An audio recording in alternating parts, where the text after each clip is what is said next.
Alright, really quick, I don't have a funny news story to talk about this week on the live show, but I'm recording this for YouTube. I'll probably throw this on Blog TV as well. And there's not a lot that I can really say other than express an opinion. And I'm just going to express that opinion and just let it stand on its own merit. One of my musician friends had sent me an article in regards to this music streaming site called Grooveshark, and I've listened to music on it once or twice. Not like a regular user of it, because it's basically whenever I want to hear mainstream stuff and I don't feel like going on to YouTube, I would check it out. One thing that I was unaware of personally using that website, because I run an ad blocker program, I was unaware of any ads that were posted on the site, but apparently it's loaded with them. Basically, this is a website based on the information that I was given, which I've pretty much verified to be accurate. It is basically, what they do is other people upload music to it for streaming, and you just click the song and you stream it. And basically what it kind of falls into is this whole, because they're protected by the DMCA, Digital Millennium Copyright Act of 1998, safe harbor provisions for internet sites. Basically, if a website is made aware of infringing content, they have so much time to take it down.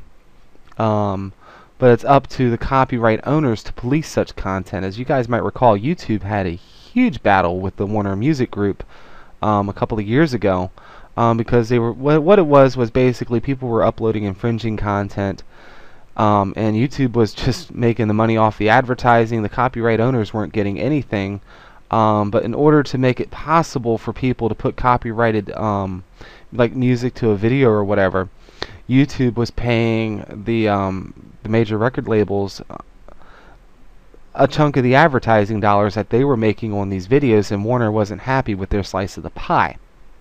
Turned into a huge copyright infringement thing. As a matter of fact, it even went. It was really a big deal at the time. We even had a somebody who'd been blindsided by takedown notices, who was a huge YouTuber, Tiger WDR. His real name was Rob as well. He was actually on the show. He was on the show a couple of times, just talking about the YouTube stuff, because basically they had even gone so far that videos were being flagged that didn't even belong to the Warner Music Group for takedown notices, and people were having their accounts unfairly banished off of YouTube. Now let's fast forward to the now, how is YouTube protected from copyright infringement claims? The site itself, again, the safe harbor provision that is in the DMCA, Digital Millennium Copyright Act of 1998. So let's flash forward to the modern day. Website called Grooveshark was trying to do the same thing, basically, and this is where it gets shadier. Like really shady. The Google guys, what they were doing was shady enough. But basically, because indie musicians have even become the victim of this. People are uploading on to Grooveshark copyrighted material. Grooveshark makes money on advertising, but the musicians don't see a penny. And basically, don't walk on my keyboard right now. Hold on. Have fun. Basically, sorry, cat. Basically, in a nutshell, see you later. You know, the website, other people are uploading the infringing works, which I even went on there and did like a search on the on that particular site for a couple of the indie musicians that I play on the show, and surprise of all surprises, their music was uploaded on there.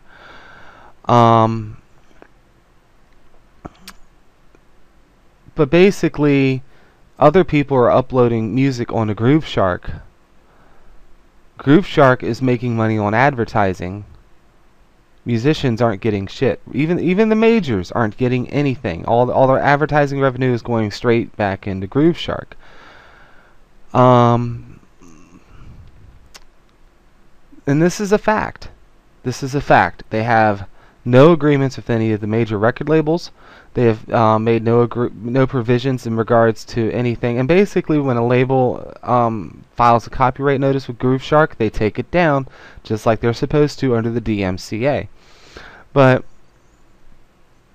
the whole site is basically built on copyright infringement. And I've always said this, is that I've always said that the RIAA is a speak of the devil and she shall appear. Hi, Deb. The RIAA is a bunch of Nazis, and I don't agree with the judgments that have been slapped against people for infringement. As far as these copyright infringement laws, you know, settlements for millions of dollars for downloading 10 songs, that's really wrong. At the same time, it's always been my belief that copyrights are important and should be protected.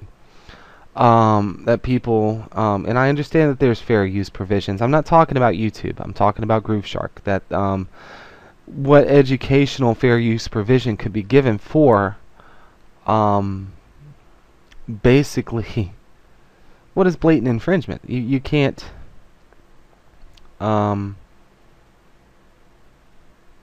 there's just no legitimate way to do that. So basically, this is my opinion, is that I think that if the people running Grooveshark had any brain cells in their little brains, then they should be making deals with the record labels, and they should be making deals with even the independent musicians, especially.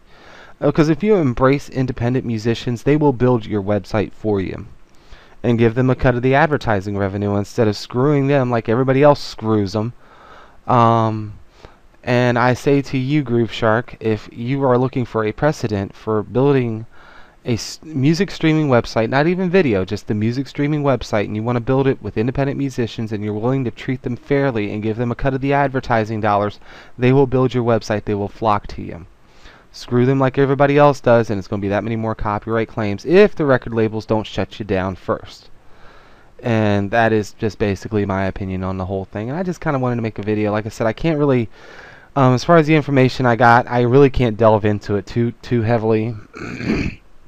If I was just doing the live broadcast and I knew who was watching, then that would be a little bit different. But suffice it to say, the information that I got I consider extremely reliable. And those of you who watch my YouTube channel who might use that website, and if you use an ad blocker program like I do, you're not aware of the ads, so they're not making any money off of you. But at the same time, it's still an infringement, and the artists, they are making money off of their advertising dollars, and nobody, not even the major labels, none of the independent artists, nobody are getting diddly squat. So if you want to support independent music, then I would suggest you support sites that support independent music. Musicianstogether.com, Magnatune.com, just to name the first two that pop into my head.